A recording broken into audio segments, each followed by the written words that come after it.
G'day everyone. Looks like we're going live today. So this would be episode 7, Carly. Is it? Mm-hmm. Oh, that was quick. Yeah, well, because we were meant to sort of do one a week, but with election season and we've had the special with Topher and all that, we've punched out a few extras. Oh, and we wanted to get the interviews with Warren Pickering and Jordan Ditloff out before the pre-poll started, so that was 2 that week. So yeah, so we're smashing them out.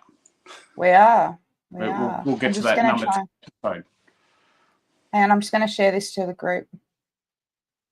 And well, while you're doing that, guys, look, jump in and get in the chat and ask some questions and stuff, and Carly will hopefully see them and bring them up. I'll mention that a few times because, as far as I know, this hasn't been announced that we're going live, has it, Carly? No, I did. Only like 15 minutes ago. Yeah. So a lot of people might be just sort of coming across it. Look, it's Anzac Day, so we want to talk about some stuff that's happened today in Melbourne a little bit. I'd rather not talk about it too much, otherwise there's going to be a whole lot of swearing on the podcast. I wanted to avoid that. And we also need to talk about how we actually win this fight, which Carly and I will be hopefully putting a little bit of depth into and helping you guys be a part of winning it, because we don't win it by having a few people doing a little bit of stuff. We win it with a lot of people doing a little bit. Yeah. There has been some good stuff come up about people that are doing stuff, which has been a bit nice to see after my little breakdown today.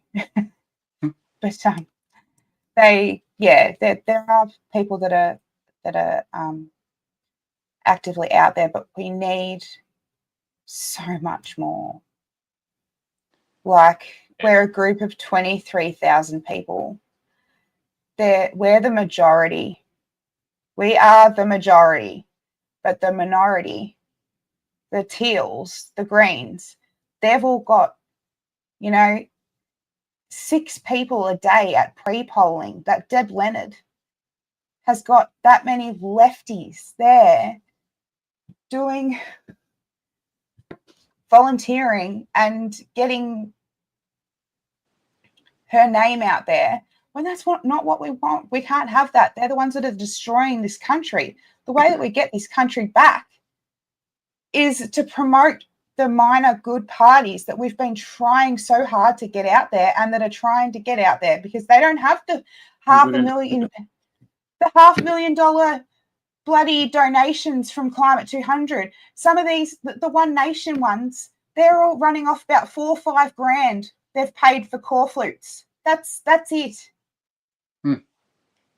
They pay for their own stuff. They don't get funding. Libertarians don't get funding. They run off their own money. Well, it's self-funded, but I'm sure, I don't know, with the Libertarians, the party might... So there is some funding that comes into these parties, but it's nothing like the numbers you're talking about. So, but I mean for the candidates. Yeah, I mean, the candidates can sometimes find their own, someone who will support them, but nothing like the big numbers you're talking about for these. So yeah, $500,000. No one sort of comes in and goes, oh, yeah, but I donated money. It's like, yeah, no, we know. Yeah, but we're not talking hundreds of thousands of dollars. We're not even talking thousands normally. No. And it's so hard to see that, and the thing that we need to remember is these are the people who every weekend have been going into the middle of Melbourne to spend an entire day walking around holding bloody terrorist flags, walking the streets. They have the time. And yes, 100% said, yeah, Rex, the lowlifes in charge are destroying our country, and that's a bloody given. Wake up, people. Exactly. Wake up, people. We have to get active. We have to be active. I've got 50 bloody corflutes for Athol, for our One Nation candidate in Indi, and I can't get them out. Yep. One, because I'm too busy. Two, because I don't like talking to people, so I'm not really I'm not really the best person to have had them. I need people to come in and help me. I don't enjoy people. Look, and the fact is, and guys, for you who have been active, for you who have been volunteering, don't take this to heart. For you that haven't, do take it to heart. Yes, okay? Please, yes. And I mean that absolutely. I'm not pulling punches here, because if we don't get active, we lose. We will lose. I did a video. I sent it to Carly, all about how we can lose, and we're setting ourselves up. I'm gonna post that after we do this live stream. We decided to go live first, and see whether we needed to post that video. But if we're not, if the minority group is a minority group and we're the silent majority, we will lose, because the minority group is active. They are actually fighting. We can't. We can't be silent anymore. Sorry? We can't be silent anymore. Yeah. And I know that we have actual lives, and we've covered this on another podcast, but at the end of the day, all that stuff's getting taken away from us if you don't make an hour here, an hour there. I've been asking for people to help me get leaflets out on the page. Carly's been asking people to get the corflutes out. Those corflutes should have been gone last week. When she first put that call out with a group with over 23,000 people. Right. Those, and a lot of you guys are in Indi. Those corflutes should have disappeared. They should have been off her veranda by the morning, if that's where they are. They're back in the ute. I've got which makes it even worse, because I've been traveling it around and I still can't even get people to contact me. Yeah. That was my dog. I can't even get people to contact me to let me drop them off at their house. I went to Hillsville and back. Yeah, I've got one libertarian one up in Yea so far. Oh, and there's another one that's probably up by now, just out of Alex. All I saw going to Hillsville and back was Haynes's face and the lib. That's it. Yep. I saw one green. Even a greenie can get a freaking corflute up in Indi. Yep. I'm mad. So look, if you're out there and you just don't want to support a party, I've got hundreds of these. These are not from a party. They are from an organisation called Voice of the Riverina. They are your common sense activist group, for lack of a better term. They probably don't like being called that as much as Carly doesn't, but that's the reality. Well, I'm not an activist. Okay. Yeah. Well, and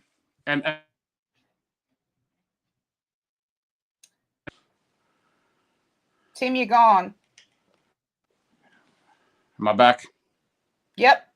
Oh, sorry. I had an alarm set. I don't know if I turned it off. Let's see what happens. So these are just some of Helen Haynes' voting records, and pointing out to people, letting them see who she actually is. Because a lot of people that vote for her, they just think she's good because she's an independent. No, she's voted for the ute tax. She's voted for every renewable energy thing. If you're a farmer and you vote for Haynes, you're voting to lose your farming land to renewables. That is exactly what's happening. And she will not fight you. She will not fight for you. Yeah. She won't even speak to me. And she's my federal member. Yep. So, and anyway. I know there's a lot of farmers that know that she supports renewables and want to support her, and guys, well, yeah, it's a democracy, and as good as democracy is, it has its obvious. I'm sorry, it's not a democracy anymore. It's not. The left have taken over the political realm. Yeah. So it's not democracy anymore. Well, because we've been silent. But it is a democracy. We are losing because we're silent. There is still every opportunity for us to turn this around. Right? They haven't seized all control. It is still a democracy. We just need to stop being lazy asses and get out there. I shouldn't say it because I know you guys are busy, but at the end of the day. I suppose, yeah, well, and then there is the other factors. It's hard because, we're not the ones that are sitting around on bloody, what's it called, on Centrelink payments and, you know, getting money from the government, because we won't take it. So we work for ourselves and we look after ourselves because we don't want that from the government. So we don't have as much time as everyone else. I get it, but it's just so important. And that's partly what makes it hard to organise what Ronald's suggested here, which is a great idea. It is. So yeah, I mean, to expand on that, we could bring the core flutes, we can bring flyers. I can bring them anywhere in Indi. Yeah. Anywhere. I just need people to contact me and say, yeah, you can put it on my property. Like, can you drop me off 2 or 3? I've got neighbours that want some as well. You know, even in Ilden, people in Ilden on the front and back road, you know, going in Alex. And if anyone's worried about, you know, anyone, I don't know if people are worried about having their property attacked because of that lefty weirdy guy that was obviously being paid by a teal to do what he did to that person's signs. But I'll put up our no new national park signs right next to Athol's and Tim Quilty's signs. So if anyone goes near them, I'll be there punching on in your front yard. Look, I mean it. So in my other video, I said, you know, today's Anzac Day, and when we remember the Anzacs and we celebrate the Anzacs, they fought for freedom. And I can understand, like, if someone says, look, I don't want a One Nation one because of all that accusation of being racist and all that, I get it. I hear where you're coming from. Absolutely, it's a pain. You're not getting asked to go overseas and kill or be killed. You're not getting asked to do that. You're just getting asked to try and protect our freedoms here at home peacefully. So I don't know. I've encouraged to rethink your courage on the matter, but everyone needs to do what they feel they can. If you can't do that, there's still other things you can do. I mean, handing out, like, taking the leaflets out and putting them in letterboxes. No one knows what you're putting in there until you're gone anyway. So you can do all sorts of stuff, you know, One Nation and all that, without having any worry about that coming back on you. That's a quiet. We need to get way to really I'm so sick of this controversy between for having a One Nation, you know, candidate on the front. I'm putting look, I've got a house in Ilden. It's raining now, but the front of my house has got this big shade cloth up. I don't know, Rob's a weirdo, he put it up, but I'm going to cover that in Athol's and Tim's and Tim Quilty's signs. And like, that's a drop in the ocean to what I've done in the past to be worried about, you know, like I've had to upgrade my entire security system at my house. I have constantly have ways of defending myself around me constantly.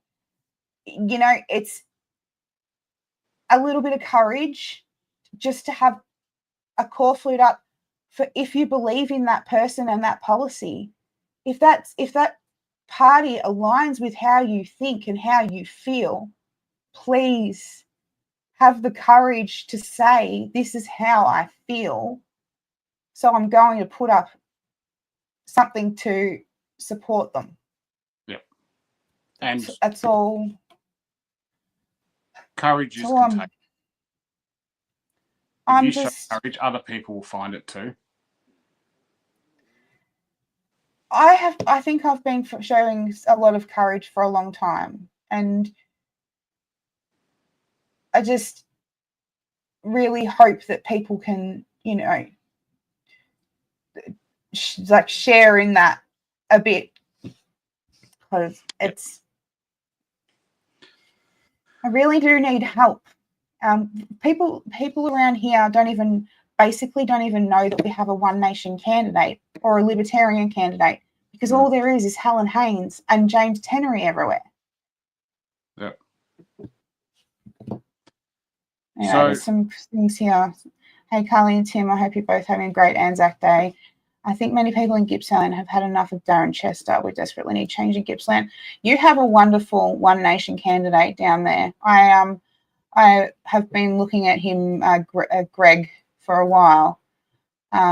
He's gone from different parties. He's now with One Nation, but he's very. I think he's my personal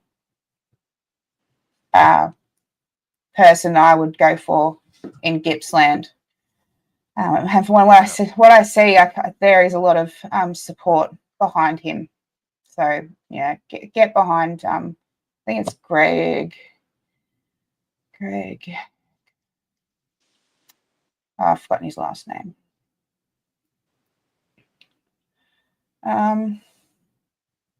You look up your One Nation candidate. So One Nation has candidates in every lower house seat in Australia. Okay. Yeah, and that's a massive feat. That's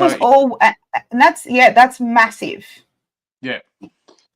So in theory, not particularly in practice, because we're just not ready for that movement in Australia. But in theory, they could form government, right?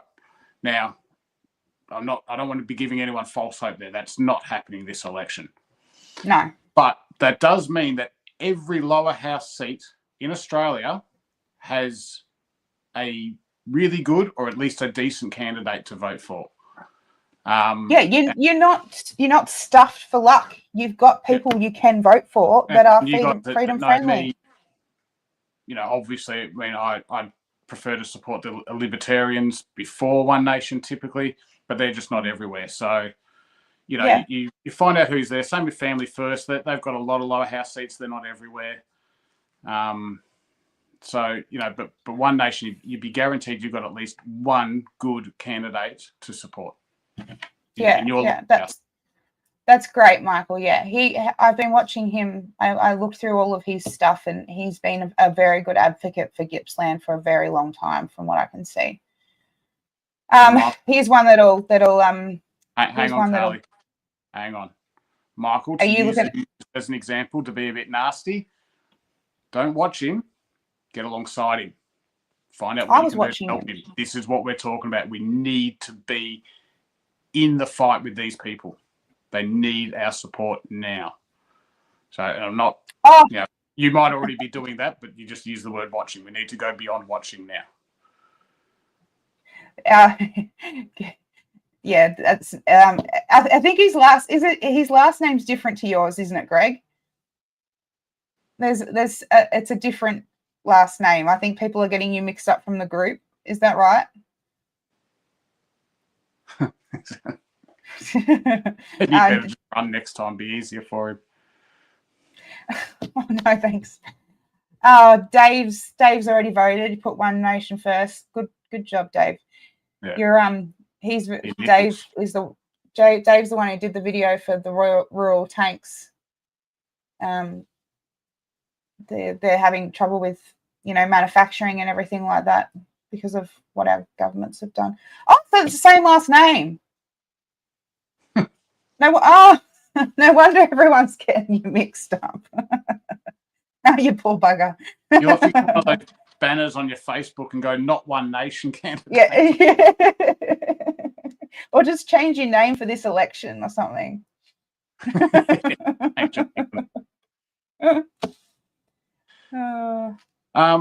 So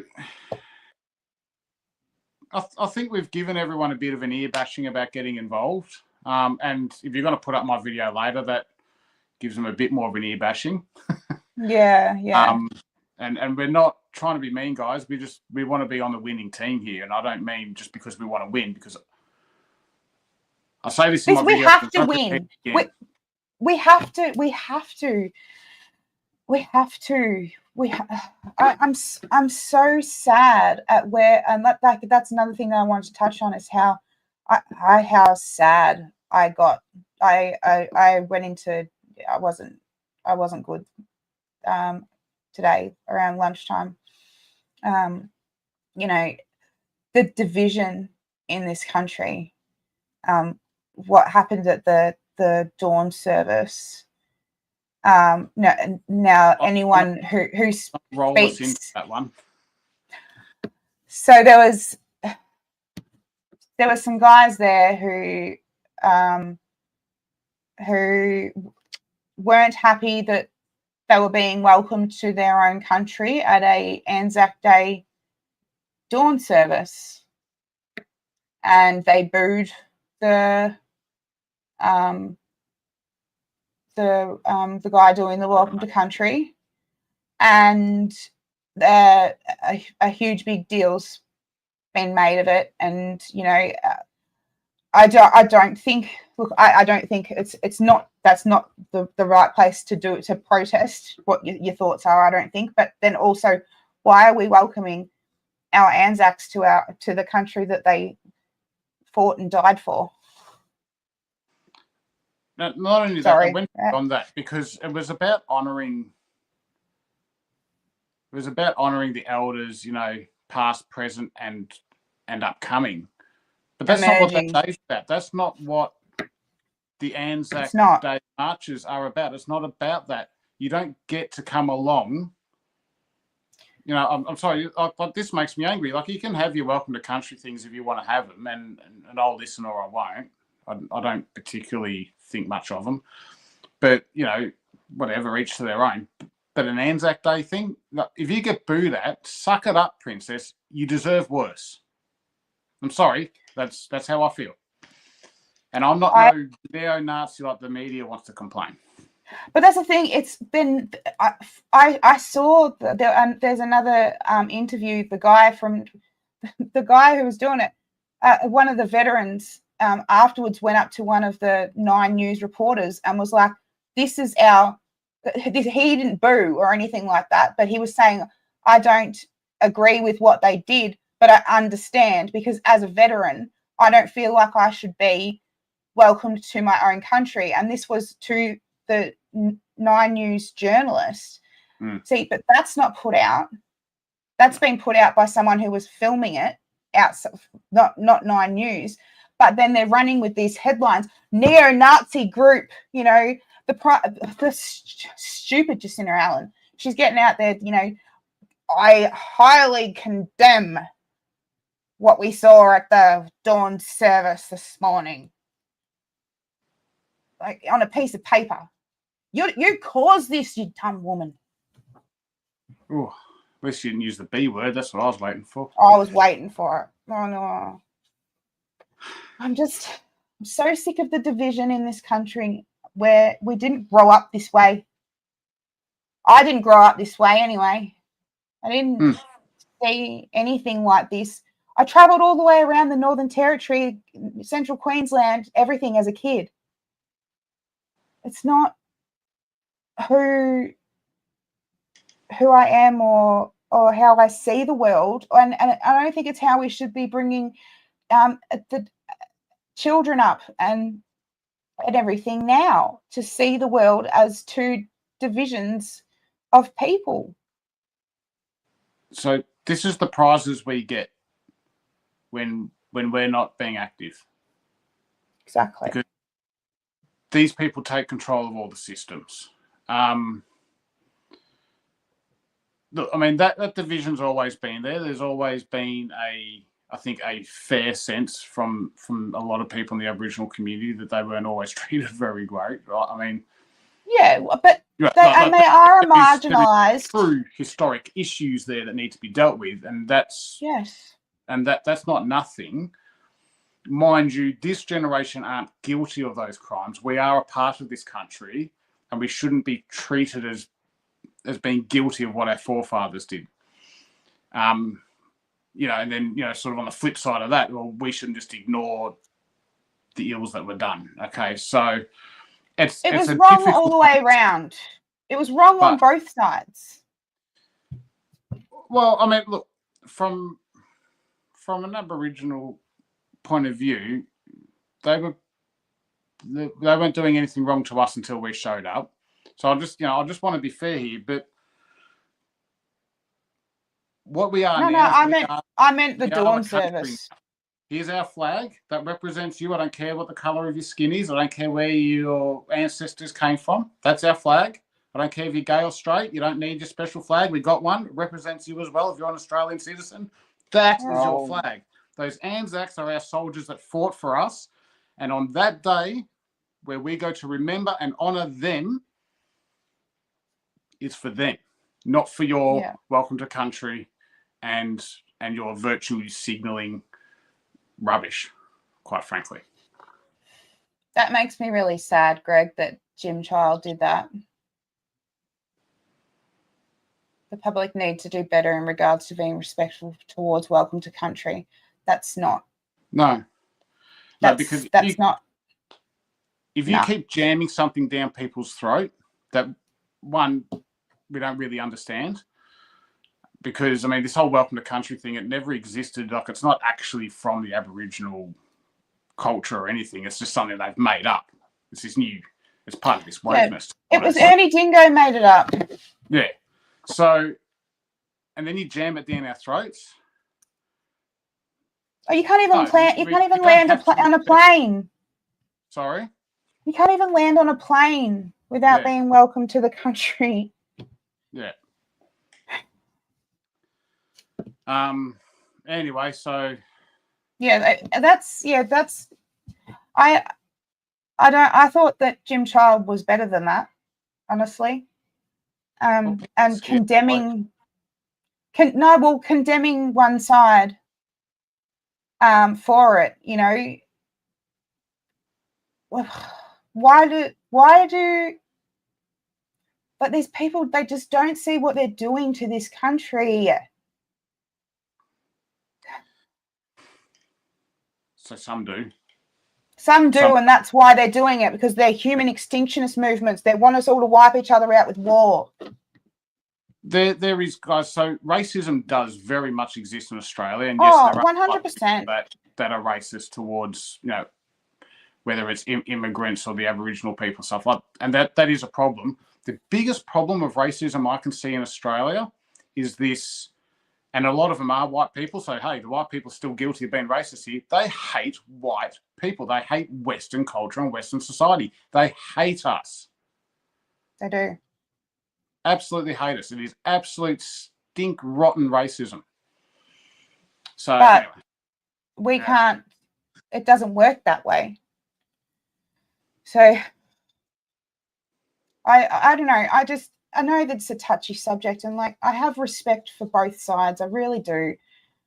But the media calling anyone that has a differing view to the woke left bullshit we're seeing in this world, calling them neo-Nazis or far right, like that guy who went and spoke at freaking Monique Ryan's the Teal meeting with all the screaming Banshee women and everything.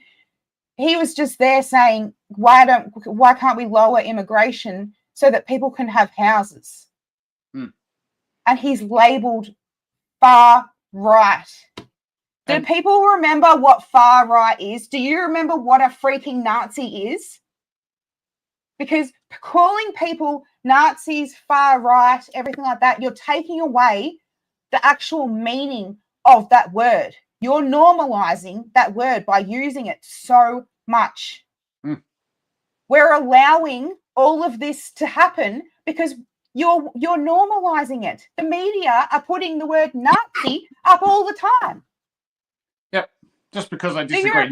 Nazi just means someone with which the left disagrees. Go and watch a bloody documentary about what the Nazis actually did. Then go and call someone one of them. Yeah, well, look, there are a few people in our society, I'm happy to point out, have similarities to the Nazis. The Greens. 100%. Look, the Socialists, I mean, that one's obvious. The Nazis were socialists. 100%. You see what that idiot bloody Vander, whatever her name is, put up some woman's parents' house as being vacant because they died, and then squatters went in there and are living there because we're supposed to be sharing everything that we have, you know, like it's kindergarten. Like, oh, you can have a piece of my sprinkled toast. The world doesn't work like that. Socialism doesn't work. Look, it's a great childish idea. I don't know how adults keep falling for it. Well, Because I do. they're It's not called adults. diversity mostly. But anyway, we need to do some happy notes and something, I think. Oh, I'm really angry. Yeah. Really angry. I'm really angry at what's happened to this country. And, you know, I did watch Topher's, you know, it's the, 5-year anniversary of what happened at the shrine. So I did watch Topher's video today that he put out. I think I was one of the first ones who might have watched it because I was already on YouTube. But the amount of people that are sacrificing everything, he's now, like, seen as a criminal in this state. Because he did get away with that eventually. I mean, but he had to go through the court system. He ended up drowning his sorrows in alcohol, depressed, very bad mental health issues, all of that, because he was one of the ones who stood up. And now all of us, and I'm guilty of it too. I didn't stand up back then either, and that's why I'm so passionate about it now, because I feel like I need to make up for my past mistakes that I wasn't there at that time. And like when I first watched Battleground Melbourne, because I was regional, I had no idea what was going on in Melbourne, and I had no idea that it was that bad. And when I watched Battleground Melbourne, I actually messaged Topher personally and sent him an apology. Like, I said, I'm so sorry I wasn't there to even, not that I could do anything, but just to support everyone. Just to be on the right side of history, So now I'm trying to make up for that, and I feel like I'm only one person. We really need to really engage the people that we've been. It's been amazing how many people we've been able to get into a group. 23,000 people and growing every single day. We should have core flutes. We should have pamphlets. We should be kicking the Teals' butts, but we're not politically active. So there's two things I want to note on there real quick. The Topher video, when he does his last speech, which is where the police had stopped basically shooting at everyone who said Daniel Andrews is bad, there is a massive crowd there. I believe that was in the hundreds of thousands. I was there that day. It was huge. You could barely move in the park. Most people didn't get in the park. No, we went spewed out onto the streets. Yeah. But then, wasn't too far after that, we had a state election. And I can tell you, we were begging for volunteers. We could not find them. Where were all those people? Well, they decided not to do much. And so what happened? Well, they got back the very government that they swore that they wanted to take down. How the hell did Dan Andrews get back in after that? Come on. Well, because these people did not do their part. They said they wanted to take Daniel Andrews down. They couldn't be found anywhere at time to actually do something. And they made a loser of the movement. They made a joke of the movement. And a lot of them are running around saying to other people, hey, don't vote. There's no point. There is a point. But the reason you think it doesn't work is because you're too lazy to do anything. It's true. It's 100% true. Yeah. If you can scream and shout on social media as much as you want. We can do that. You can turn up to a protest once a year or something like that. Whatever. Be angry, whatever. But and then not go and vote the right way or do some kind of volunteer work for a good party who's trying to change our country for the better. You're not doing anything about that. You're just sitting back and just stuff it. There's no point. It's all rigged anyway. Yep. Yeah, these are these black-pilled people, and I know there's some of them in our group, and if you don't like me very much, I don't care, because I can't stand you. Now, you need to vote. Yeah, but it's more than that. So my big concern is if we don't see some good activity in this federal election, the state government will start looking at us, despite all our numbers, despite that we'll go and sign a big petition. They will look at us and go, who cares? They're not going to do anything. We can do what we want. The national park will go through, guys. It all gets locked up. You won't be mining. You won't be prospecting and gold detecting. You won't be taking your dog in. You won't have much forward driving. You won't be hunting. That's 100% what's going to happen. If the state government don't see us being politically active, that's what our movement is, right? So whenever there is it's a 1 to 10 ratio. Whenever the government see that there's a group of people building up against, and this is what petitions are about, it's a 1 to 10. So if there's 3,000 people that sign a petition, that's 30,000 people behind that could possibly, not vote for them.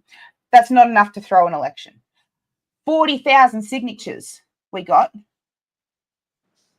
times 10. That's enough to affect an election. But if we're not seen to be doing anything in the political space except for handing that petition in because we got a couple of signatures online, they won't be scared. They're going to go, well, they're just going to say, oh, well, they've got nothing behind it. It's just some loud voice on the internet, like they call me. They call me. It's just, you have to back up what you're doing. And you have to. Got to support the parties that have been supporting us. They have. So I've even heard on our page like someone going, oh, look, I would support these guys, but I haven't seen any of their stuff around my area. You're in your area. Because you're not putting it up. It's for you to do that now. So I'm like, I just get so angry. I'm losing so much hope. We're blackpilling ourselves, Carly. I know. And that's why I just ate a whole Easter bunny. That poor rabbit. I thought you didn't eat rabbits. I know. Well, you did that. I eat Easter bunnies. Oh, you eat Easter bunnies. I still feel bad when I bite their ears off, though. Do you? Yeah. You really are soft on some things, aren't you? Yeah, but then when it comes to humans, I'm like, yeah, whatever. Chop off their leg. Yeah. Oh, here's one. Greg, I remember you telling me about this, Greg. I organised a rally at Parliament House before COVID prior to the state election then to talk about all the crime like home invasions, carjackings. My post trying to get support for it were taken down following pressure from the left. I organised ex-police Commissioner Cal Blair to speak and a Vic Senator who was a police officer. No one turned up to support it. Wow. Well, that can happen because of a lack of being able to get it out there, which was a huge problem during the COVID censorship years. Censorship, and so even people would be following you and just wouldn't see what was happening. In fact, that happens to me I'm an admin on Great Forest National Park. I have no idea what's going on that page if I don't actually click in every few hours and have a look. Like the Facebook won't tell me anything's happening, so we are a little bit. Yeah. But for me, it's like 200 notifications every hour. Yeah, I'll get emails, but I'd give up reading them because I get an email every time you guys comment. So that's just on an email server that I don't look at anymore. So, yeah. It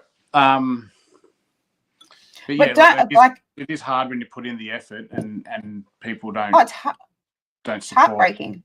Yeah, it's heartbreaking.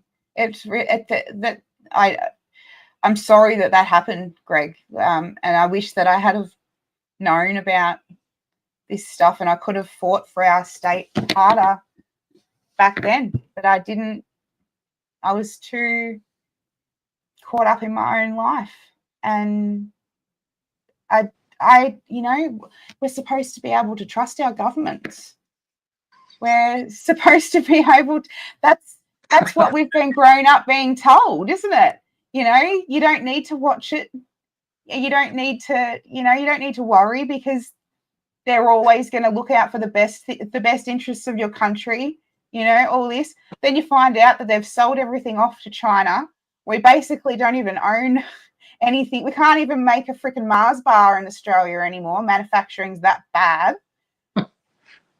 It's like you look back at 20 years of politics and you go, what the frig have you people done?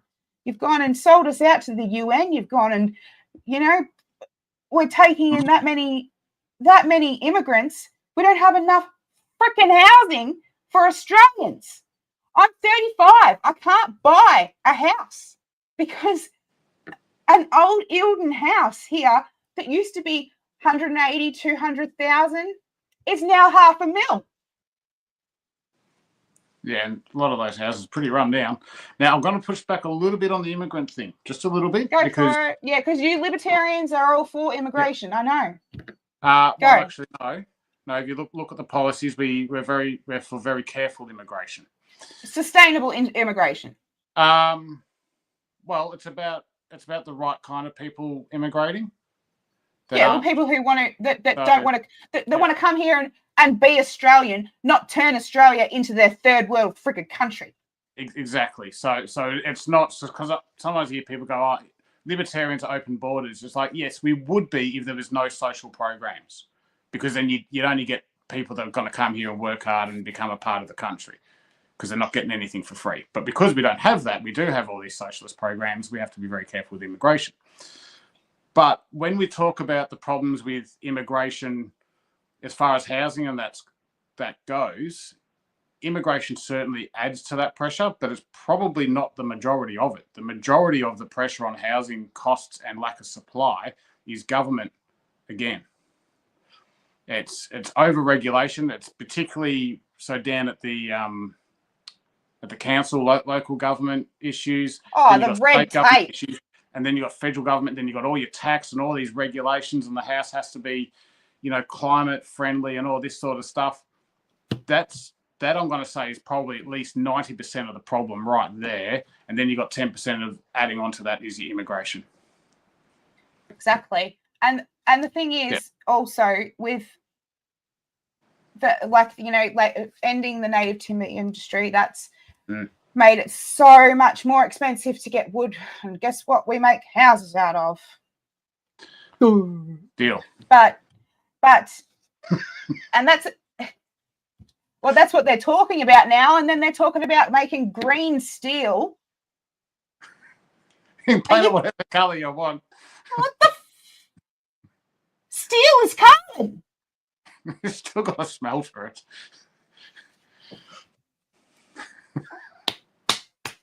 Oh! It'd be like green energy, probably worse for the environment than just doing it the normal way. But the thing is, and I know everyone's, anti-Trump. Oh, Trump's this big bad man.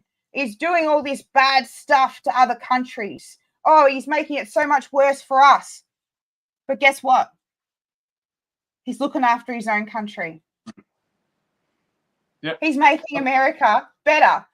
Which we should have been doing, which our leaders should have been doing all along. And if our leaders were doing that, I think you'd find Trump would be a whole lot more lenient with Australia. I think he'd have a lot of respect for a nation. He literally said to our government, if you stop trying to attack hate speech, you stop trying to attack freedom of speech and everything like that, tariffs would be lower, and they didn't even catch on to that. Oh, no, they heard, but there ain't no way that they're going to stop attacking our free speech, because they are. Anthony Albanese, I mean, he gets on the news and has a cry because people are making memes about him. He says, they're using these photos, it's not really me. It's like, and that's what it is all about. Grow a pair. That is what it's all about. That's where it started. Because he was getting upset about the memes and everything. That's why I loved the Pauline Hanson cartoons so much, because she just every single Yeah. time I would watch that, I would just cackle. Like, you In Australian cannot be politics- a leader. You in can't be a Australian leader politics- if. Sorry. Sorry. Pauline Hanson is the original meme of Australian politics. She is. Right? That She please is. explain. She's the original Please meme. She's explain. taken on the chin. It's the name of her cartoon. Please explain. She calls it a lot of her Facebook stuff is like Pauline Hanson's Please Explain. It's great. She loves it. She leans into it. Anthony Albanese, he cries in the corner of his room. Oh, people teasing me. People made a bad meme of me on the internet. Oh, people are laughing at me. I'm going to get back to China now. It was great 'cause that- China, people lovely made memes of him boy. crying. I go back to China and they think I'm a lovely boy. I guess I'll give it to Yeah. Dutton. I think Dutton's got a better sense of humour than Anthony Albanese. That's Oh, something. of course he does. He has no sense of humor. He can't even laugh at himself at all. Like, come on, dude. At least, like, even Kevin Rudd, he used to get on bloody the Footy Show and make fun of himself.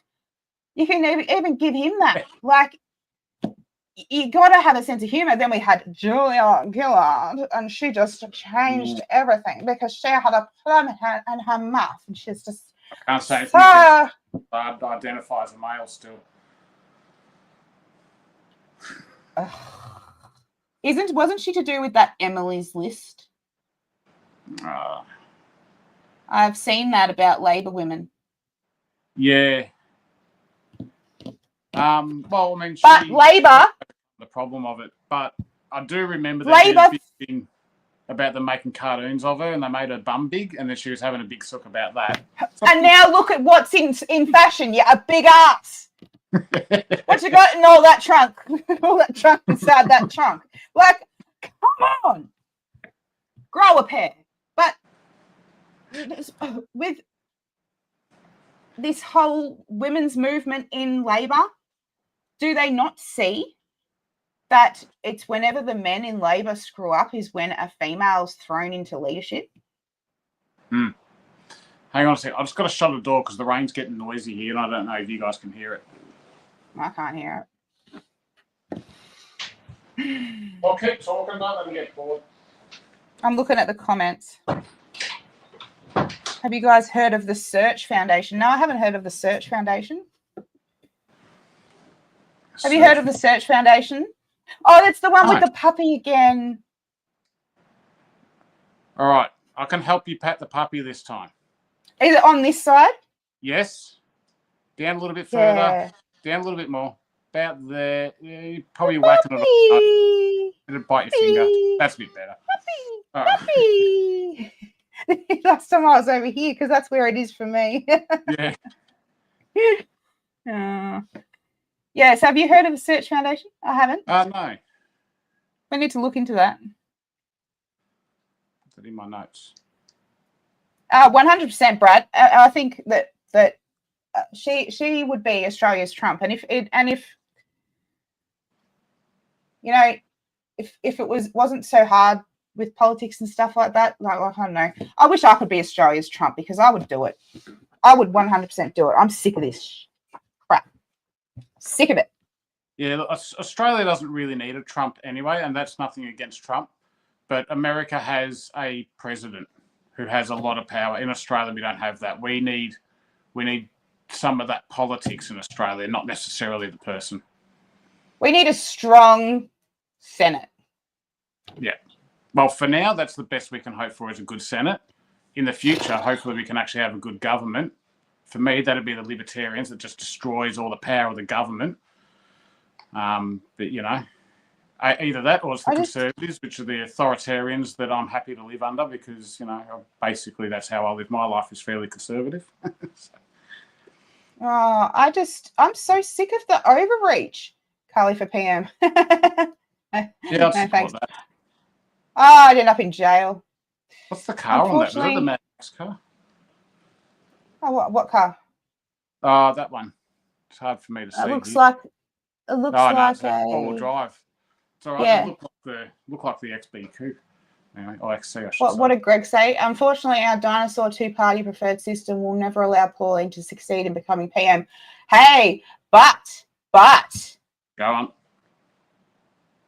she's brought her daughter in. Yeah. So and that's all beside the point. Our two-party preferred system does not exist. There is no such thing. No, there isn't. The government's made you has tried to make you think that that's the way it is, that we only have Labor and Liberal, but it's not. Any party can form government. So any party that can get support in the lower house or the House of Representatives. So Pauline Hanson, in theory, this is what I was saying earlier, in theory, she could form government at this election if she got enough lower house members in. She couldn't be she's in the upper house, you have to choose one of her lower house candidates. Yeah. And she's got someone running for every seat in Australia. Yeah. So it is possible to happen. So but I just want to stress that is not going to happen this election. Right? No, it's not. No, because people don't understand. Because people aren't doing enough, and yeah, but that's what it is. I mean, there is no reason. If there was some crazy thing happened between now and the election, and Pauline Hanson's cleaned up most of the lower house seats, then One Nation would be the next government of Australia. But the stupid thing is, and I don't know what else, like Pauline has come out and said, exit all of these global agreements, focus on Australia. She wants to bring back everything that makes Australia great. She's saying everything that Dutton should be saying, Paris Agreement, gone, back to clean coal, all that type of stuff. And she's still, the minor party. That is nuts to me. But then the Libs go and take her policies. Sorry, I missed a little bit of that. Must be the cloud cover here. Oh, yeah. Well, then the Libs go and take Pauline's policies, like her fuel excise and beer tax, stuff like that. So those policies are, the Libertarians have been running on them for years, to be fair. Yeah. One Nation's got them, and then the Liberals have sort of come along as well. And that's nothing against One Nation. It's like when you see something good and you go, hey, we should do that too. That's kind of what we want in the fight. But when the Liberals get it, they say, hey, look at us. We're going to give you fuel excise cuts and all that sort of stuff for 1 year. But it's your money. We're going to take it out of your back pocket and put it back in your front pocket. Yeah, because it's your taxpayer money. Well, I mean, the cuts is taking away from the taxpayer money, but they're coming in, they're offering less than the Libertarians or One Nation are offering. And then they're trying to say, but look, so we're the party to vote for, we're the sensible party. It's like, guys, you're pathetic. You're really just pathetic. Weak and insipid. I like fancy words. I just don't know how to say them. I only learnt that from Gerard Rennick. When I was on that live stream with him, he said, Sorry, our government. What was that comment that was up? Oh, so why doesn't another party succeed ever? Do people just vote Labor or Liberal out of habit? Yeah, but they believe also that that's all the options that they have. They think that if they vote for a minor party, it's a wasted vote. It's the best of two evils. So it's not that way. If you go back and watch our last live stream we did with Topher Field, we talk about this quite a lot. It'll help you understand how all that system and stuff works, and partly why we are where we are. People think if you want conservative, you've got to vote Liberal. If you want... They're not conservative. Well, no, but that's what people think. And they think that's the best. And the other big thing that the Liberals have this propaganda going at the moment, that, hey, if you put anyone before the Liberals, then we're going to end up with a Labor, Greens and Teals minority government. Well, that's just not true in the lower house. It's not even nearly true in the lower house. They trickle down. In the Senate, it's largely not true. I think Topher talked about there can be a mathematical anomaly that can happen. That's why we put Labor at the very... But that's why we put Labor at the very, very end, so that it never trickles to the Greens or Teals. Yeah, so it's not that that our vote would trickle to the Greens, that our vote would continue to work against the Greens for as long as possible, is the idea there. Yeah. That if it came down to an election between the Greens and Labor, you would vote Labor. Okay, what's this? Yeah. Oh, 100%. This is a nice comment. Hey, Tim and Carly, fantastic podcast the other day with Topher. It was really informative, and I only hope that people can wake up and understand how important it is to vote wisely. 100%, mate. 100%. That's all we can hope for, is that people will start, taking notice, because we have to. Yeah. Andrew, that's what we've just said. We've just said that a minor party will not form government anytime soon. Yeah. Well, that's true. But we said that it is possible in 9-10 years time. It's possible in theory. Probably if that happens, I would imagine it'd be something along the lines of One Nation doing it, possibly with the help of some of the other good minor parties. They join up with another one, yeah. Yeah, I'd be fairly confident that if the Libertarians picked up a few lower house seats and One Nation had enough to nearly form government, and there had to be deals made, the Libertarians are going to be leaning very, very closely towards One Nation over Labor or Liberal. So you want to hope so, anyway. Yeah, some people don't care, unfortunately.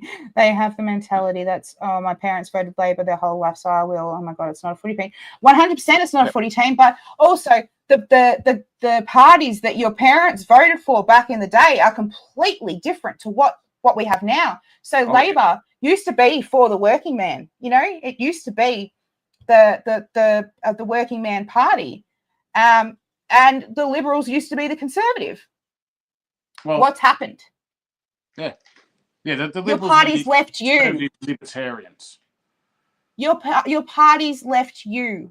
They went up and they went and got involved with all this global shit, signed us all up to all this crap, and now they're ruled by outside forces of Australia that have no care in the world about Australia or Australians.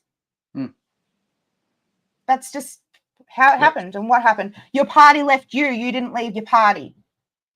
They've just become more interested in power. This is why you see someone like Peter Dutton say, hey, we should do this. This would be good for the country. And then the media jumps up and down and goes, no, we won't do that. We'll be good. We'll do whatever you say. Because he doesn't care about what's right. He doesn't care about what's good. He cares about having power. That's it. Yeah. And that's why when people go, oh, we need the Liberals in, guys, you're going to be disappointed. I'm telling you. Yeah. Like, yes, Liberals over Labor, but don't get excited about it. They're the least of the evils. That's all it is. Yeah. Tim. Yeah. Very good question. Very good question coming up, right? Oh. Do you think all those that don't actually follow politics simply vote for a familiar face? I think they do, and I think that's why these Teals and everything go all out on corflutes, TV ads, radio ads, everything like that. Because if you're in their head,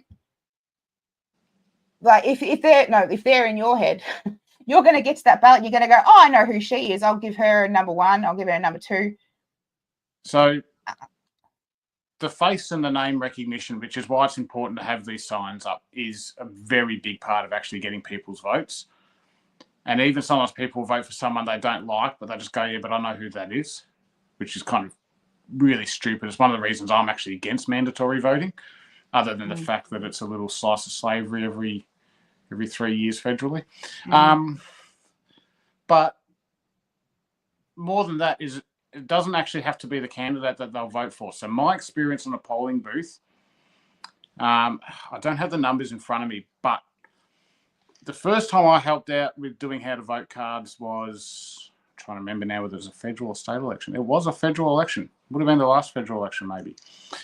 And the polling booth that I was at, the vote for the Libertarians there was actually higher than anywhere else in that whole seat, and it was probably relatively high for most of Victoria. It was nearly at 6% of the primary vote went to the Libertarians. Now, something strange happened in that I was this really friendly, happy, bobbly guy because I'd been up until 3 a.m. Got 2 hours. Say what was wrong. Yep, got up at 5 a.m.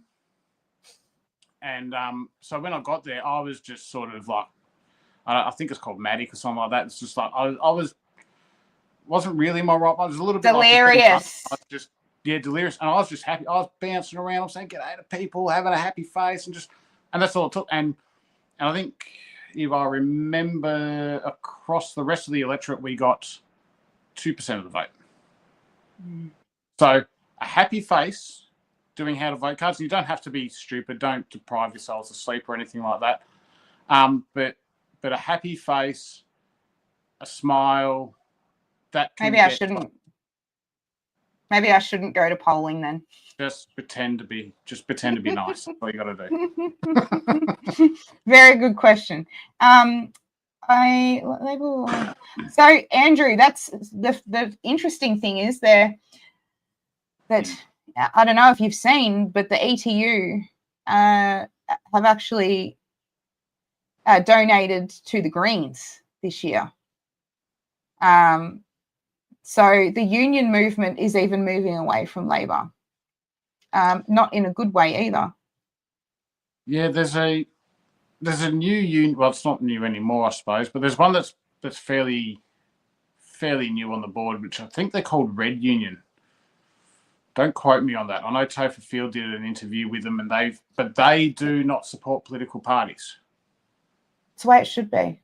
Yeah, they will not support political parties because they see that union Labor connection is actually really, really corrupt. It's really rotten. And look, guys, if you're in a union, I know you think you need Labor so you can keep your job. You don't. And fine, like if you want to put Labor before Liberal, fine. But there are parties that will make us so economically strong in this country. You're not really going to need to from your big league. But you won't need to worry about a union or a freaking political party for you to keep your freaking job, because it's a human right to have a freaking job. It's a human right to be able to work, I suppose. Yeah. Oh, don't get technical on me. Oh, I have to. It's the libertarian in me. I'm sorry. Don't. You have a human right. If you can have a job, no one should be able to take that away from you except for your boss. How about that? And a crack habit. Only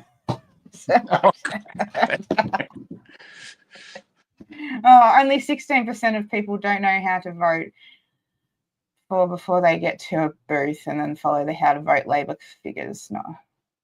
What? No, it's more than that. I never knew how to vote, and I'm 35. Yeah. So the vast majority of people will just follow a how to vote card and don't seem to want to question or go anything beyond understanding how the system works or who might actually be in their best interest. Particularly with the larger parties. When you get into the minor parties, people typically don't follow a how to vote card, but yeah, probably at least 16 or more % would. This is an interesting one. I actually heard some older people say when I went to vote the other day that they were overwhelmed with all the papers that they were given heading into a vote. I would feel the same way.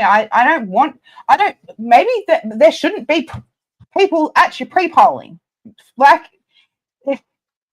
well, man, there is laws. So you're not supposed to be able to block off the doorways and stuff. You'll see that if everyone's behaving themselves when you're doing how to vote cards, there'll be a line with it. All the guys with all the T-shirts and all that on handing them out, they'll stop. They won't go past that because you can get in big trouble. Although no one ever does, they just get told off. But and that's supposed to stop so that people can actually get in the doorway. The problem is when you get your Greens and your orange and your teals and your orange teals and Labor and Liberal, and they've got heaps of volunteers everywhere. They make it really busy. Yeah, and we've got no one. And then if you get someone from One Nation and someone from the Libertarians and someone from Family First, or and the Green, well, actually the Greens have always got heaps anyway. Someone from the Socialists, they normally have 2 or 3 around. It starts getting pretty busy and hard. The thing I used to try and be careful to do is to not be really, really pushy. Yeah. I think should never be pushy in politics. Yeah. I'll push it. I'll push it on the Facebook page, guys, because sometimes you need to hear it. But when I'm at a polling, it's like religion. Yeah, that's right. I'll push it. I'll push it when it's right to push it. But at a polling booth, I think it's more about looking friendly, representing the brand that you're representing well. And sometimes you will have to be pushy with the other volunteers, and guys, don't stress about that too much, because if you get out there and you're not doing the best, you're still doing better than nothing. Exactly. And you're building up practice for the state election, which is going to be a big important one. But yeah, so sometimes I'll get a bit of argy-bargy with the other volunteers, but I'm very, very careful not to be right up close in the face of people going, "You got to vote for us," right? Which the socialists. Anyone does that to me. Anyone does that to me. Anyone does that to me. When I go to vote, you get a punch in the throat straight out. Yeah. Well, do not come up in my face. It happens. You want to see the socialist guys? They like. You want to accuse people of acting like Nazis? Those guys are rough. They'll swear at people. People say, "No, I hate socialism," but they'll just go off their nut at them. I wonder if I should go and do a pre-polling, and do some volunteering where there's the socialist parties running. But I've never seen them up here in the country area. I go to them because I've heard a lot of horror stories about these people. Maybe they need to be put back in their place. It's because they're horrible. They're horrible little weedy. Like all the guys are these little weedy things. Yeah, so I could take them down. Oh yeah. My 9-year-old daughter could probably take them down. Squash them like a bug. Yeah, I mean, I don't know. I think snap them like a twig. Socialists.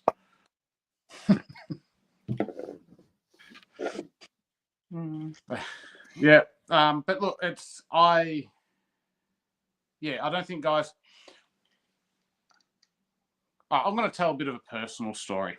So most of my life I've been useless, and not because I am actually a useless person. It's because I've always believed I am, and this is because in the academic system, and having dyslexia, I just sort of learned at a very young age, if I'm asked to do something, the chances are I can't do it, or I can't do it well enough, and people are disappointed. And I don't want this to be a sob story, right? This isn't what it is. You're not enough, man. Now, in my later years, get no sympathy from Carly anyway. In my later years, particularly, I started recognizing that, if I really put my mind to something, if it matters to me, I can do at least better than nothing, and quite often I can do better than I thought I could. And then I got in the political party with the Libertarians, which I'm no longer a member of, but at that time, and they were screaming for volunteers, and they didn't get in contact with me, and eventually I sort of chased them down to find out what's happening. It was because they said, well, there's no branch there, so we don't, it's hard to get the communication all through to the right people. They're very, very busy. And I said, well, what do we have to do to have a branch up my way? And I said, well, you need a branch coordinator. I said, oh, well, what's that involved? And I said, it's just someone to organise the volunteers. And I'm like, I'd suck at that. I really would. Like, that's just not my thing, sort of spreadsheets and making sure all the right information's done and things like that. Like, I know this is not my role in life. But there was no one else, so I did it. Hey, that's what happened. That's what happened with this thing with me. I never thought that I would be doing something like this. Yeah. But no one else. Yeah. And so, guys, if you're a bit nervous, it's like, but if there's no one else, like, we need more. So there is no one else in a sense. So you're better than nothing, and you'll probably surprise yourself and find out you're actually a whole lot better than nothing. And you will always have our support as well. Yeah, and if anyone gives you a hard time, you just let Carly know. Not me. Yeah. Throat punch. And team up with a friend. Like, if you're going to go do how to vote cards and you've never done them before, team up with a friend, or ask the party whether they'll send someone to sort of at least give you a bit of a rundown on how it all goes. But it's not really all that hard. Just be friendly. People say no, I don't push them. Pretty simple. It's kind of hard to be friendly. No, Carly, it's not that hard to be friendly. You just have to pretend. Is that just my personality trait that gets in the way there? Yeah, maybe. I don't know. I find it harder to like people now than I used to. So. Oh, If I didn't have to speak to a person ever again in my life, I'd be happy. Give me dogs. So if you get lost on a desert island and I find you, I'll just go, no, Leave me be. Leave her alone. She's happy. Leave me Don't be. let her know we found her. I'll be hiding from the choppers. Piss off. We'll draw a face on a soccer ball for you and throw it at you. That can be your company. Yeah. See, I wouldn't even want that. He'd annoy me. Well, son. Well done. I really hope One Nation can do well this election. I've only understood politics since COVID, but only over the last 20 years, Pauline has always stuck to her same policy of Australia's first. 100%, mate. And the funny thing is, you look back at what she said, you know, over the last 30 years that she's been in politics, and, you know, everything that she said that she was called racist for and stuff like that about stopping Chinese property ownership. Now the major parties are saying we don't want foreign ownership, but she was labelled a racist for saying that back in the day because it was against Asians. Like you really gotta. If you look back on everything that she said, you know, I probably shouldn't. I don't know if I should even say it. I'm just going to say it. Whatever. The Muslim thing, you know, that's starting. That's something we need to be, you know, really watching. And, you know, it is actually forming a movement in Australia at the moment. And Pauline called it. Yeah. And I think, to be fair to Pauline, and just to make sure no one's misconstruing what we're saying, when we're saying issue with the Muslim thing, we're not saying that all Muslims are horrible people and we don't want Muslims here. We're saying that we don't want violent extremists here, really, whether they're Muslim or not. But there is a particular problem with that comes from the Muslim community. That's what we're saying. Why do we have to explain this kind of crap all the time to be politically correct? Because I've noticed it ever since we've been doing this. We have to be politically correct, and because our words can be, you know, turned and twisted against us and everything like that. But no, I'm not being politically correct because it's I know you're not politically correct anyway. I'm just clarifying what I'm saying that this is what society wants us to do, and what we're supposed to do in society. And I just don't understand how we got here. Why we can't have opinions and say our opinions. You know, I'm in a room by myself right now. If I'm to say something, you know, that might offend someone, I could be done for hate speech or incitement or anything like that, you know? When's those laws come in again? They can't be too far away.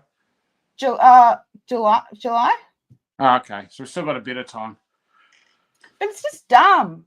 Like, I'm sorry, I'm not going to stop saying what I say because it's going to hurt someone's feelings. If your feelings are getting hurt over what people say, that's your problem. That's an issue that you've got inside you that you're insecure about and you need to work on. If somebody's hurting your feelings that bad that it affects your life so badly, that's a you problem, not a me problem. Sorry. Yeah, I wish Albanese knew that. Now, we've been going for an hour and 13 minutes, which generally about our wrap-up. Yeah, we've been ranting. Is there... Oops. Oh, yeah. Do you want to just quickly do a run through the comments, make sure we're not ignoring someone who shouldn't be ignored? Because we do get on our rants and forget people sometimes. Nah. Just my friends are in here. They're laughing at me. Yeah. My friends from the group. No, saying I should be PM, and yeah, Pauline's been right the whole time. Yep. I agree, Carly. Greg. That's why I got reported when I worked in a school that I was a white supremacist and a racist because I expressed my views on not just Muslims and bringing problems to Australia, but other ethnicities who have introduced crime and violence into Australia. Well, who's the ones that are out stealing all the cars at the moment? Used to be me when I was young. I'm saying it. In Melbourne, it's all Sudanese. Right. Once again, got to quickly clarify. Other people do steal cars, but the Sudanese is a particular problem. Okay. He's like my the voiceover that comes in once Carly says something that needs to be changed to politically correct or have a warning label put on it. Not as soon as authorised by Tim Molesworth. yeah. You can't say, well, Andrew Jones, you can't say that, Carly. I just said it. Sorry, don't care. Look, I mean, absolutely, you can say a true statement. I don't care whether people like it or not. There's facts behind it. It's not a true statement that it's all Sudanese, but it's a. I never said that it was all Sudanese. No, you did. You said it's all Sudanese, right? But that's a hyperbolic statement. It's not actually a lie or anything like that. No, so, but the majority, and it's all in police reports. Yep, and it's worse than just stealing cars. I mean, they're running into people's houses with machetes and stuff. How people aren't screaming for proper gun rights in this country, I don't understand. Yeah. But we've been indoctrinated by our media and government on both sides that guns are bad, and people that think you should have a gun to protect yourself are crazy right-wing American types. It's like, guys, lots of countries actually are better armed than Americans at the populace, and they don't have all the problems that America has. So it's not a population issue. Sorry, it's not a gun issue. It's what's happening with the population. I agree, but you can't say that. What can't I say? People of African appearance. That sounds racist to me. Yeah, I don't think you said that. I think you said Sudanese. That sounds racist to me. Or is he saying you? Yeah, I don't know. Yeah. He's saying that I can't say what I said. Yeah, I don't know, because the political correctness changes. He may be very well right there, but we don't really care about political correctness because, I'll say retard whenever I want. When I've done, when I pick. What else? Oh, well, there we go. Oh, there, he's. I'm not even going to put that one up because I can't even. That is actual racist. I'm not. There. All right. You won that, Andrew. If something's done in good humour, I don't consider it racist. To be racism, it has to be with actual hatred or malice intent. Hatred, exactly. That's my personal opinion. Oh. I have friends, all sorts of different race friends, particularly growing up. Not so much now. I don't have many friends. But I don't have any friends. Yeah, I remember even in primary school. So my best friend Shin Mok, he was this Korean kid, and we were friends for years. I think grade prep until probably about grade 4 when he moved back to Korea.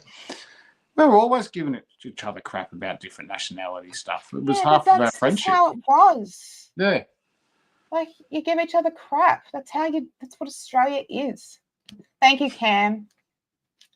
They like the banter. They want you to pick on me more, Carly. But I don't think I pick on you. I'm not even gonna say what I don't, because I might be more like Albanese than you know, and I might start crying on the live stream.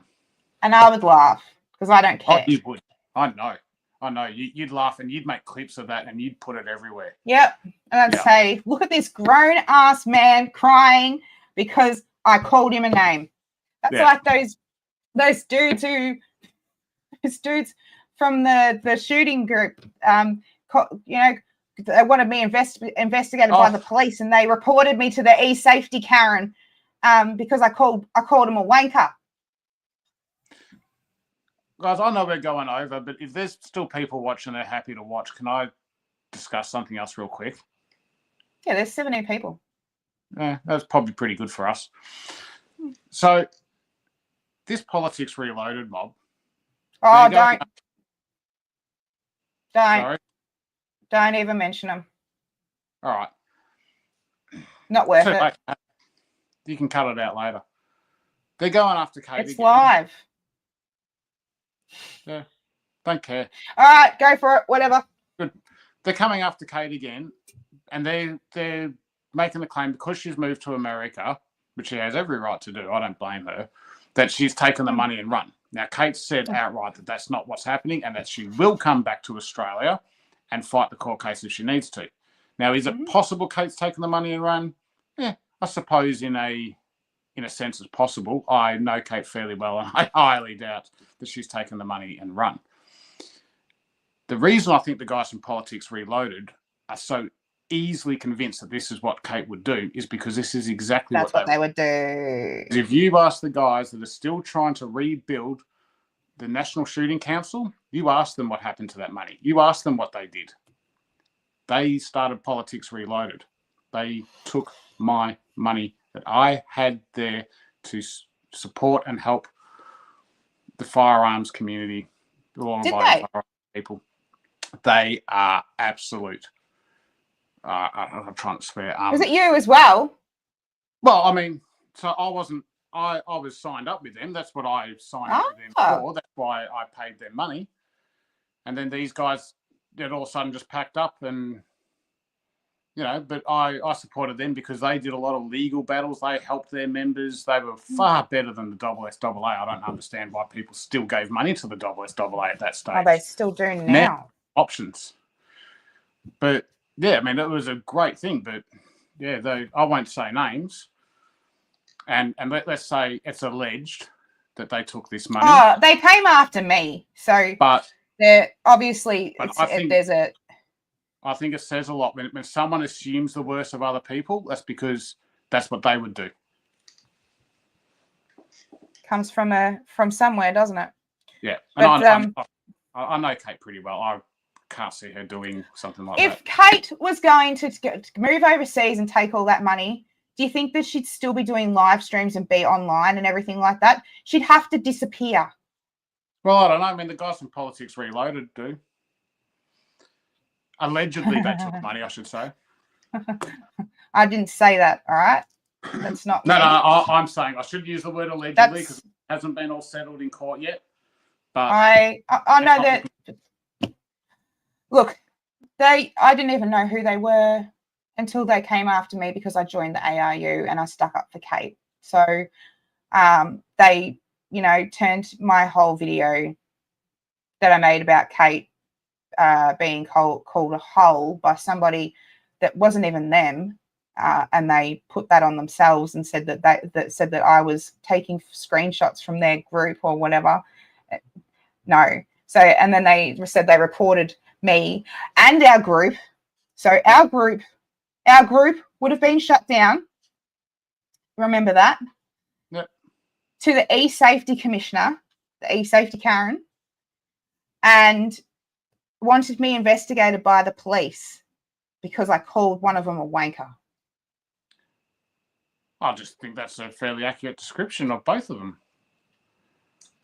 I don't know them. I don't know any of them. I don't know. I'm not even part of the shooting community. I just got on there and just said, you people are just idiots because you're not looking out for each other, Yeah. I gave an opinion and all of a sudden I had all these grown-ass men, reporting me to the e-safety commissioner, bloody E-Karen. You know they're pathetic when they report you to the e-safety commission. That's not even like running to your mum. That's like running to bloody your friend's mum and you hurt me. He said a bad word about me. Like, man up. Well, hopefully they'll watch this live stream. They can come after me now and they can do a segment, Who the Hell is Tim? And yeah. Who the hell is Carly? And we almost named our podcast Who the Hell is Who Carly? the Hell is Carly after you fools. So it could still be coming. It would have been funny, but then it didn't add you in and I wanted you in. Yeah, look, I mean, I'm just the guy, I suppose. So yeah, now 25 minutes. Anything I need to get off. Well, I'll wrap it up.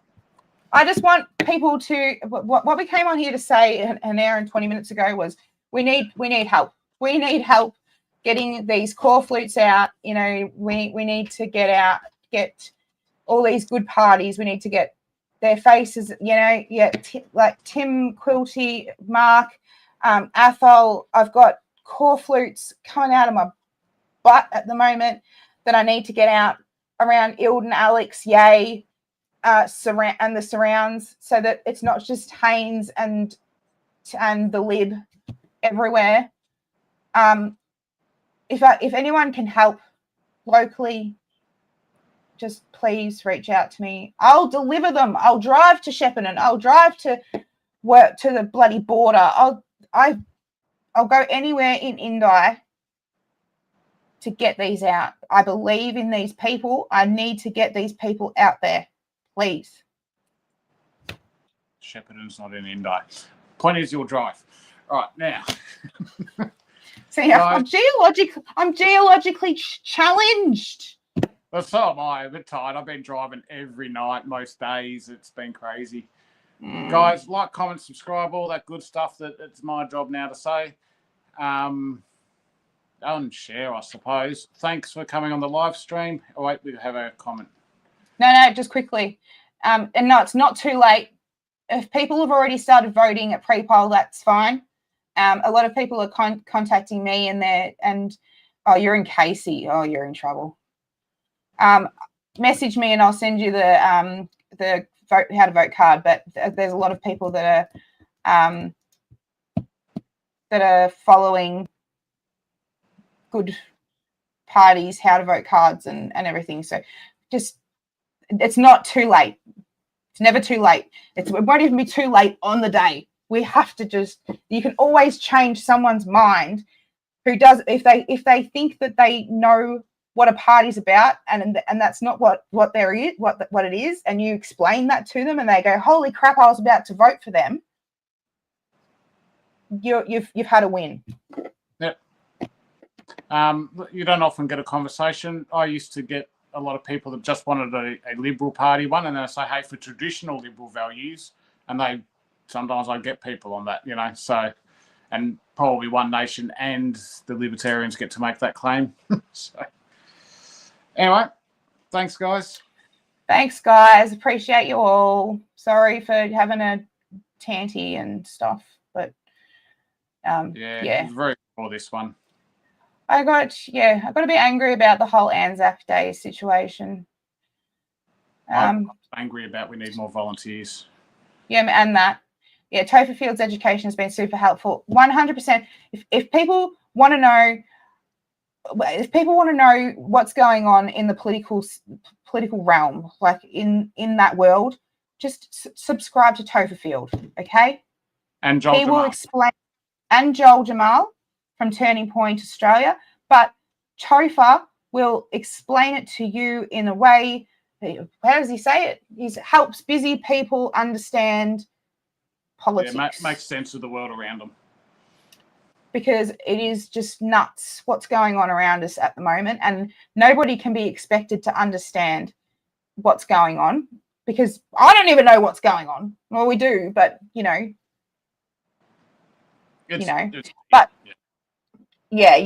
Topher puts it in a viewer-friendly way, and explains it very, very, very well. And I started out not, Tim was friends with Topher, and I was like, oh, that guy. Like, I didn't know. I just saw him from the COVID days, and I was like, he's like, but now I could not have more respect for that man. Like, and that's all from what he's done for our cause and what he's done for himself, and what I watch through his YouTube and what I follow him and what he does. I've built up such a huge admiration for that man. And to really speak about the character of this guy, he takes time out of his busy schedule to jump on our podcast. Now, he said beforehand, before he actually jumped on, well, he does that because he wants to see people like us do good. It does nothing for him. He's got over 60,000 followers now. 70? Is it over 70? Okay. Yeah. Okay.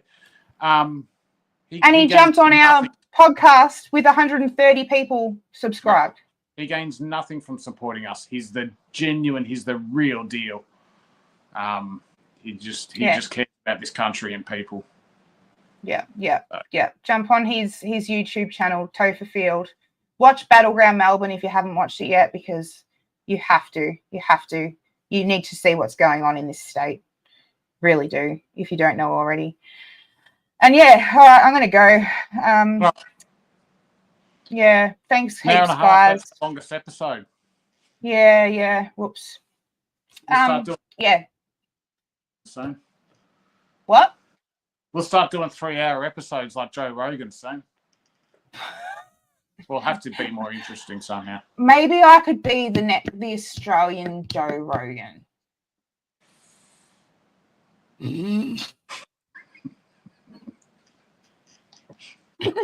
Not with me. You're not going to get that far. You're going to need someone else. I don't want to be Joe Rogan. All right, guys.